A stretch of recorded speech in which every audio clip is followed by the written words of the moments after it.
Welcome to learning Himachal. आज से हम शुरू करेंगे हिमाचल प्रदेश एडमिनिस्ट्रेटिव के प्रीवियस ईयर के पॉलिटी के क्वेश्चंस। ठीक है, सो जो भी पिछले 4-5 सालों में पॉलिटी से रिलेटेड हमारे से क्वेश्चन पूछे गए हैं उसको हम कवर अप करेंगे इस सीरीज़ में। ठीक है, और जो डिटेल में बताया जाएगा कि जो प्रीवियस ईयर में जो हमारे क्वेश्चंस है उसको डिटेल में पढ़ेंगे कि किस तरह के हमारे क्वेश्चंस बने हैं। ठीक है, कौन कौन से एरियाज़ है जहाँ से रिपीटेडली हमारे क्वेश्चंस जो है वो हमें बनते दिखाई दे रहे हैं। और साथ ही साथ मैं आप लोगों से कुछ और चीज़ें भी शेयर करना चाहती हूँ। जो लर्निंग हिमाचल है, ठीक है, उनके जो अपने कोर्सेज़ है, जैसे कि 2024 के लिए अगर आपको प्रिपरेशन करनी है एचएएस की तो वो भी आप हमारे साथ कर सकते हो। यहाँ पर जो आपकी तैयारी की करवाई जाएगी वो प्रीलिम्स की, मेंस की, ठीक है, प्रॉपर एक तैयारी करवाई जाएगी। प्रीलिम्स, मेंस, इंटरव्यू तक प्रॉपरली आपको गाइड किया जाएगा। सेकंड जो है वो है क्रैश कोर्स 2023 के लिए। देखिए अभी तक कोई नोटिफिकेशन नहीं आई है एचएएस की, सो हो सकता है कि मई एंड तक आपको जो नोटिफिकेशन है वो देखने को मिले और अगस्त सितंबर तक हमारा जो प्रीलिम्स है वो देखने को मिले। सो जो प्रीलिम्स की जो तैयारी है, ठीक है, एक क्रैश कोर्स करवाया जा रहा है लर्निंग हिमाचल के द्वारा, जो कि 6999 में करवाया जाएगा, जिसमें आपको प्रॉपरली जो एक फोकस्ड स्टडी है, ठीक है, प्रीलिम्स पर्सपेक्टिव से करवाई जाएगी। ठीक है, और प्रीलिम्स की टेस्ट सीरीज़ है वो भी आप 1499 में ले सकते हो। जो प्रीलिम्स की टेस्ट सीरीज़ है उसमें हम क्या करेंगे, जो आपको टेस्ट दिया जाएगा, जो भी बच्चे हमारे साथ जुड़े होंगे उनको उसका प्रॉपर एनालिसिस भी करके दिया जाएगा। एक जूम मीटिंग होगी, उसके थ्रू जो भी क्वेश्चंस डाले गए हैं वो क्यों डाले गए हैं, ठीक है, तो वो सब भी उसमें कवर अप करवाया जाएगा। और मेंस की टेस्ट सीरीज़ कोई लेना चाहता है तो 5999 की है। एचपीजी के, किसी को एचपीजी के ही अगर पढ़ना है, ठीक है, तो वो उसका जो फुल कोर्स है, ठीक है, वो आपका 5999 का रहेगा। और सी सैट, देखो सी सैट भी एक बहुत इंपॉर्टेंट रोल प्ले करता है। बहुत सारे बच्चे सी सैट में फ़ेल हो जाते हैं, उनका जीएस होता है वो बहुत स्ट्रॉन्ग रहता है, पर जो सी सैट है उसमें वो फ़ेल हो जाते हैं। तो सी सैट का भी कोर्स है जो कि आपका अगेन 5999 का है। सो ये लाइव जूम क्लासेस रहेगी, ठीक है, और जैसे कि कोई वर्किंग है, ठीक है, तो ये जो क्लासेस रहेगी अकॉर्डिंग टू स्टूडेंट्स की मॉर्निंग इवनिंग जो प्रेफरेबल रहेगा, जो मैक्सिमम स्टूडेंट्स बोलेंगे उसके अकॉर्डिंगली हम अपनी क्लासेस को शेड्यूल करा करेंगे। तो ये हमारे कोर्सेज़ है। अगर आपको लगता है कि अगर आपको क्वालिटी एजुकेशन चाहिए, टू द पॉइंट, ठीक है, फोकस्ड एक जो स्टडी अगर आपको करनी है, सो आप हमारे साथ जुड़ सकते हो। बहुत ही अफोर्डेबल हमारे प्राइजेस है और जो टोटल सीट्स भी है वो भी लिमिटेड है। इससे ज़्यादा हम सीट्स भी नहीं रखेंगे। अगर 50 स्टूडेंट्स हमारे पास कंप्लीट हो जाएंगे तो हम उतने ही स्टूडेंट्स को लेंगे, क्योंकि हमारा टारगेट क्वालिटी एजुकेशन है कि जो भी बच्चा हमारे से जुड़े हम हर एक स्टूडेंट को वो क्वालिटी दे पाए। ठीक है, सो जो हमारा सीट्स है वो 50 ही रहेगी, इससे ज़्यादा बिल्कुल भी नहीं होने वाली है।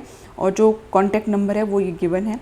अगर आपको कोई क्वेरी होगी, कुछ पूछना होगा तो आप हमें इन नंबर्स पर कॉल कर सकते हो। सो शुरू करते हैं हमारे फर्स्ट क्वेश्चन से।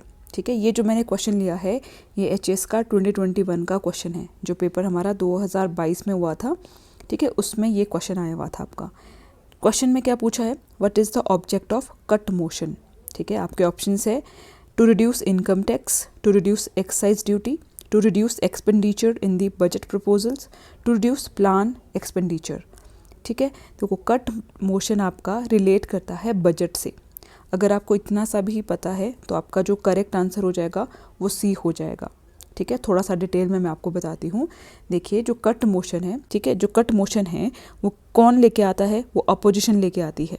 ठीक है, वो कब लेके आती है, देखिए जो डिमांड्स होती है, ठीक, आपने डिमांड फॉर ग्रांट्स पढ़ा होगा। ठीक है, देखिए जो डिमांड्स होती है वो क्या होती है, प्रेजेंट की जाती है डिफरेंट मिनिस्ट्रीज़ को।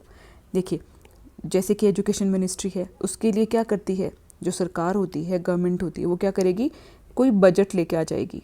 ठीक है, कितने भी करोड़ का बजट लेके आ जाएगी। अब अगर अपोजिशन उससे खुश नहीं है तो वो क्या लेके आती है, कट मोशन। अब कट मोशन हमारे पास 3 तरह के होते हैं। एक होता है पॉलिसी कट, एक होता है इकॉनमी कट, एक होता है आपका टोकन कट। ठीक है, तो ये 3 तरह के कट मोशंस होते हैं जो कि अपोजिशन लेके आ सकती है। एक पॉइंट आपको ये ध्यान में रखना है। दूसरा आपको ये ध्यान रखना है कि जो ये कट मोशन है, ठीक है, इसके लिए जो वोटिंग दे सकते हैं वो सिर्फ लोकसभा के मेंबर ही दे सकते हैं कि राज्यसभा को कोई पावर नहीं है। तो पेपर में ये भी बन सकता है कि जो कट मोशन है, कभी कोई स्टेटमेंट आ जाए कि उसकी जो उसमें जो वोटिंग पावर है वो राज्यसभा को भी है, तो राज्यसभा को नहीं है वो पावर, सिर्फ लोकसभा को है। ठीक है, दूसरा पॉइंट आपको क्या रखना है याद कि जो कट मोशन है वो रिलेट करता है आपका बजट प्रपोजल से।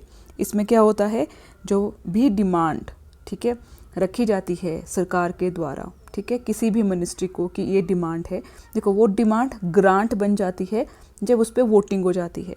लेकिन जो अपोजिशन है वो कट मोशन लेके आ सकता है, वो पॉलिसी कट मोशन भी हो सकता है, इकोनॉमी भी हो सकता है और टोकन कट भी हो सकता है। उसके थ्रू वो क्या करेंगे, रिड्यूस कर सकते हैं उस एक्सपेंडिचर को, ठीक है, इन दी बजट प्रपोजल। इसलिए कट मोशन का ऑब्जेक्ट क्या होता है, to reduce expenditure in budget proposal. ठीक है, इंपॉर्टेंट है ये चीज़, इसको ज़रूर ध्यान में रखिएगा। कट मोशन, ठीक है, इसमें 3 मोशंस होते हैं आपके, पॉलिसी कट, इकोनॉमिक कट और टोकन कट मोशन। ठीक है, जो हमारा क्वेश्चन है वो है what is the current position of representation of Anglo Indian in the Lok Sabha. ठीक है, सो फर्स्ट ऑप्शन है 2 Anglo Indians are nominated by the president, 1 Anglo Indian is represented, nomination of them has been done away with by 104 constitutional amendment, they are nominated as per their population. ठीक है, देखो पहले जो था उनको president के द्वारा जो 2 एंग्लो इंडियंस थे उनको नॉमिनेट किया जाता था। ठीक है, लेकिन अब जो 104 जो 104th कॉन्स्टिट्यूशनल अमेंडमेंट एक्ट है, तो उनका जो नॉमिनेशन है वो क्या है, वो अब ख़त्म हो गया हुआ है। ठीक है, सो ये जो सी जो ऑप्शन है हमारा वो बिल्कुल करेक्ट है। देखिए ये करंट में था इसीलिए इम्पोर्टेंट था, लेकिन अब हो सकता है कि अब ये क्वेश्चन ना पूछा जाए, बट आपको ध्यान में रखना है कि जो एंग्लो इंडियन का जो रिप्रेजेंटेशन था लोकसभा में, 2 एंग्लो इंडियन का रिप्रेजेंटेशन होता था। ठीक है, वो प्रेसिडेंट के द्वारा नॉमिनेट किए जाते थे ये लोग, अब ये जो है ये ख़त्म हो चुका है। ठीक है, 104 कॉन्स्टिट्यूशनल अमेंडमेंट एक्ट के थ्रू। ठीक है, नेक्स्ट क्वेश्चन देखते हैं। नेक्स्ट क्वेश्चन में आपसे पूछा गया है what constitute definition of money bill under article 1010 of Indian constitution. ठीक है, इससे पहले मैं आपसे एक बात शेयर करना चाहती हूँ। जो पार्लियामेंट चैप्टर है हमारा लक्ष्मीकांत का, एम लक्ष्मीकांत का, उसको आप जितनी बार हो सके उतनी बार रिवाइज करके जाना। देखिए हमने जो पहला जो क्वेश्चन देखा था कट मोशन वाला, वो भी आपका पार्लियामेंट से ही रिलेट करता है। ठीक है, अब जो ये क्वेश्चन है मनी बिल वाला, अगेन ये आपका पार्लियामेंट वाला जो चैप्टर है उसी से ही रिलेट करता है। ठीक है, जो इसमें डेफिनेशन जो पूछी गई है मनी बिल की, जो कि अंडर आर्टिकल 110 में मेंशन है इंडियन कॉन्स्टिट्यूशन में, the imposition, abolition, alternation in regulation of any tax. ठीक है, ये बिल्कुल ठीक है। The regulation of borrowing of money by central government, बिल्कुल ठीक है। The appropriation of money out of the consolidated fund of India, ये भी ठीक है। तो इसका जो आंसर है वो ऑल ऑफ द एबव है। मनी बिल से रिलेटेड क्वेश्चन आपको हमेशा पेपर में देखने को मिला होगा। ठीक है, चाहे प्रीलिम्स हो या मेंस हो। सो मनी बिल से रिलेटेड जितने भी फैक्ट्स हैं वो आपको बहुत अच्छे से आने चाहिए। ठीक है, तो कुछ चीज़ें मैं आपको बता देती हूँ। जो मनी बिल है, ठीक है, उसको सिर्फ इंट्रोड्यूस किया जाता है लोकसभा में। मनी बिल को इंट्रोड्यूस किया जाता है ओनली इन लोकसभा। ठीक है, on the recommendation of the president. किसकी रिकमेंडेशन पे? प्रेसिडेंट की रिकमेंडेशन पे। ठीक है, अब जो मनी बिल है, मनी बिल को मतलब कि हम राज्यसभा में भेजते हैं। ठीक है, मनी बिल जो होता है उसको राज्यसभा में भेजा जाता है। ठीक है, कि अगर वो उस पर कुछ रिकमेंडेशन देना चाहे। ठीक है, राज्यसभा मनी बिल को ना तो रिजेक्ट कर सकती है और ना ही अमेंड कर सकती है। ठीक है, राज्यसभा मनी बिल को ना तो रिजेक्ट कर सकती है और ना ही अमेंड कर सकती है। ठीक है, वो क्या कर सकती है? कोई रिकमेंडेशन देनी हो, ठीक है, वो सिर्फ रिकमेंडेशन दे सकती है, और विद इन 14 डेज, और 14 दिनों के अंदर, ठीक है, विद इन 14 डेज उसको रिटर्न करना होता है मनी बिल को। किसमें? लोकसभा में। तो 14 डेज हो गया, ये आपको ध्यान में रखना है। आपको ये ध्यान में रखना है ना तो रिजेक्ट कर सकती है राज्यसभा, ना ही अमेंड कर सकती है, सिर्फ रिकमेंडेशन दे सकती है। अब जो वो रिकमेंडेशन देगी उसको भी लोकसभा का मन है जो, ठीक है, या तो एक्सेप्ट करना या रिजेक्ट करना, सारी की सारी रिकमेंडेशन को वो लोकसभा के ऊपर होता है। ठीक है, सो ये आपको कुछ चीज़ें हैं जो कि और मनी बिल से रिलेटेड याद रखनी है। ठीक है। बाकी आप मनी बिल को प्रॉपरली ज़रूर पढ़ के जाइएगा अपने एग्जामिनेशन के लिए, ठीक है। तो ये है मनी बिल से रिलेटेड। इसमें जो भी हमारी तीनों जो स्टेटमेंट थी वो बिल्कुल ठीक थी, इसीलिए जो इसका आंसर था वो था ऑल ऑफ द एबव, ठीक है। नेक्स्ट क्वेश्चन है what do you understand by 0R in Indian parliamentary procedure, ठीक है। फर्स्ट ऑप्शन है the time at the end of the question hour and before the debate on other agenda of the day, time just before the question hour, when any special privilege motion is accepted, last option है first hour of the session. देखिए 0R वाला जो ये question है ये again आपका parliament जो chapter है वहाँ से लिया गया है, ठीक है। पार्लियामेंट चैप्टर जो लक्ष्मीकांत का है 22 नंबर वो चैप्टर है। अभी हमने क्या देख लिया कि देखो 3 और 4 क्वेश्चंस आपके एक ही चैप्टर से पूछे गए हैं, है ना। स्टूडेंट्स मैं आपको एक बार फिर से क्लियर करना चाहती हूँ, मैं बार बार अपनी वीडियोस में ये चीज़ें बोलती हूँ, टेक्स्ट बुक को फॉलो क्या करो, ठीक है। जो स्टैंडर्ड बुक्स होती है जैसे लक्ष्मीकांत है पॉलिटी के लिए, है ना, और जो नोट्स रहते हैं आपके ना, इधर उधर से आपको नोट्स मिलते हैं, उस पर रिलाय मत रहा करो, ठीक है, क्योंकि वो कॉपी पेस्ट ही है एक तरह से। लेकिन अगर आप बुक्स को पढ़ोगे ना, आपको, अगर आप अभी फ्रेशर हो, अभी आप बिगनर्स हो, तो आपको ना ये चीज़ रियलाइज़ नहीं होगी। लेकिन जब आपका 1 साल 2 साल बीत जाएगा तो आपको लगेगा कि मुझे तो यही बुक्स पढ़नी चाहिए थी, मुझे इसी बुक को बार बार पढ़ना चाहिए था। वो बहुत बाद में रियलाइज़ होता है। सो इस बात को मतलब कि बहुत ध्यान से गांठ बांध लो कि आपका पेपर अगर निकलेगा वो टेक्स्ट बुक पढ़ने से ही निकलेगा, ठीक है। बाकी जो लोग हैं वो आपको गाइड कर सकते हैं कि इन चीज़ों को ज़्यादा पढ़ो, ठीक है। जैसे कि पार्लियामेंट है उसको आपको बहुत बार रिवाइज करना है, पार्लियामेंट चैप्टर हो गया, प्रेसिडेंट चैप्टर हो गया, इनको बहुत बहुत बार आपको रिवाइज करना है। सब चीज़ें इनकी आपको ये आनी चाहिए। इन जितना मटेरियल है ना आजकल मार्केट में, कि तो ज़्यादा मटेरियल के पीछे मत भागा करो कि इस कोचिंग के उस कोचिंग के। टेक्स्ट बुक को उठाओ, लिमिटेड रखो अपने पास सिस्टम, उनको बार बार पढ़ो, अपने नोट्स बनाओ, ठीक है। और ये नहीं कि किसी के नोट्स ले लिए उसको पढ़ लिया, अपने नोट्स बनाओ, ठीक है। टेक्स्ट बुक को पढ़ो, बार बार रिवाइज करो। सबसे मेन जो की है ना पेपर निकालने का वो है रिवीजन, ठीक है। एक ही बुक को 10 बार पढ़ना। सो इसका जो आंसर होने वाला है हमारा वो है फर्स्ट, क्योंकि 0R है वो हमारा क्वेश्चन आर के बाद होता है, ठीक है। कब तक चलता है? जब तक हमारा जो एजेंडा है, एजेंडा फॉर द डे, वो ख़त्म नहीं हो जाता, ठीक है। सबसे पहले जब भी कोई पार्लियामेंट्री सिटिंग होती है तो जो सबसे पहला आर होता है वो होता है हमारा क्वेश्चन आर, ठीक है। सबसे पहला जो आर होता है वो होता है हमारा क्वेश्चन आर। उसके बाद हमारा रहता है 0R, मोस्ट प्रोबेबली ये 12 बजे से लेकर 1 बजे तक रहता है, ठीक है, 12 to 1 PM। अब जो 0R है ये आपकी इंडियन इनोवेशन है, ठीक है। ये आपकी इंडिया की इनोवेशन है in the field of parliamentary procedure, ठीक है। और ये 1962 से मतलब कि एग्जिस्टेंस में है 1962 से, ठीक है। इसको किसी भी रूल्स ऑफ प्रोसीजर में मेंशन नहीं किया गया है।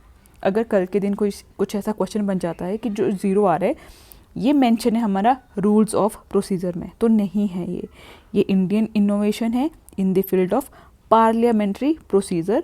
और ये कब से एग्जिस्टेंस में है? 1962 से, ठीक है। ये आपका क्वेश्चन आर के बाद आता है और तब तक चलता है जब तक कि जो एजेंडा ऑफ द डे है वो ख़त्म नहीं हो जाता, ठीक है। अब क्वेश्चन आर जो आपका रहता है इसमें जनरली जो मेंबर्स है, ठीक है, वो क्वेश्चंस पूछते हैं और जो मिनिस्ट्रीज़ होती है वो यूजुअली उसके आंसर्स दिया करती है, ठीक है। हमारे जो क्वेश्चंस होते हैं क्वेश्चन आर में वो 3 तरह के रहते हैं, स्टार्ड हो गए, अनस्टार्ड हो गए, शॉर्ट नोटिस क्वेश्चंस हो गए, ठीक है। सो ये क्वेश्चन आर वाला जो टॉपिक है इसको भी ज़रूर अच्छे से पढ़ लेना, और 0R का जो मैं आपको ऑलरेडी बता चुकी हूँ, ठीक है। नेक्स्ट क्वेश्चन पढ़ते हैं। नेक्स्ट क्वेश्चन है which article have been inserted to provide reservation for economically weaker section in 2019, ठीक है। तो आपका जो 103, ठीक है, जो 103rd कॉन्स्टिट्यूशनल अमेंडमेंट एक्ट आया था 2019 में, उसके थ्रू आपके पास जो है इकोनॉमिकली वीकर जो सेक्शन है वो लाया गया था, जिनमें उनको 10% कोटा दिया गया था EWS वालों को, ठीक है। इसके थ्रू हमारे 2 जो आर्टिकल है, आर्टिकल 15 और 16 में अमेंडमेंट हुआ था। अब देखिए जो ये क्वेश्चन है आर्टिकल 15, 16 सभी को याद होगा, जो ऑप्शन है वो सिमिलर है, सब में ही 15 और 16 है, सिर्फ जो इसके क्लॉजेज है वो डिफरेंट है ना। तो इसका जो करेक्ट आंसर है वो है आर्टिकल 15 क्लॉज 6 और आर्टिकल 16.6। तो ये थे हमारे आज के क्वेश्चंस। इसी तरह से हम PYQ को सॉल्व करेंगे, ठीक है। देखिए जो स्टूडेंट्स है वो PYQ को देखते ही नहीं है, ठीक है। किसी कोचिंग इंस्टीट्यूट के मॉक टेस्ट के पीछे भागेंगे, कहीं पे सबसे पहला जो काम होना चाहिए वो PYQ का एनालिसिस होना चाहिए। वो बहुत प्रॉपरली वहाँ से पता चल जाएगा कि जो कमीशन है वो कैसे क्वेश्चन पूछ रहा है। पिछले 5 to 7 ईयर्स के जो क्वेश्चन पेपर है उनको देखो, उनके क्वेश्चंस को समझो। भले ही पैटर्न चेंज हुआ है लेकिन जो टॉपिक है टॉपिक चेंज नहीं हुआ है, ठीक है। क्वेश्चंस का पैटर्न चेंज हुआ है। टॉपिक अगर पार्लियामेंट है वो तो वही है, बस अब क्या है, पहले एक स्टेटमेंट आती थी, अब 4 स्टेटमेंट आ रही है, ठीक है। लेकिन जो टॉपिक है वो तो वही है ना।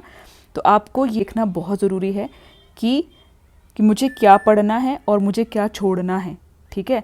सब कुछ नहीं पढ़ना, बस आपको ये पता होना चाहिए कि आपको क्या पढ़ना है और आपको क्या छोड़ना है, ठीक है।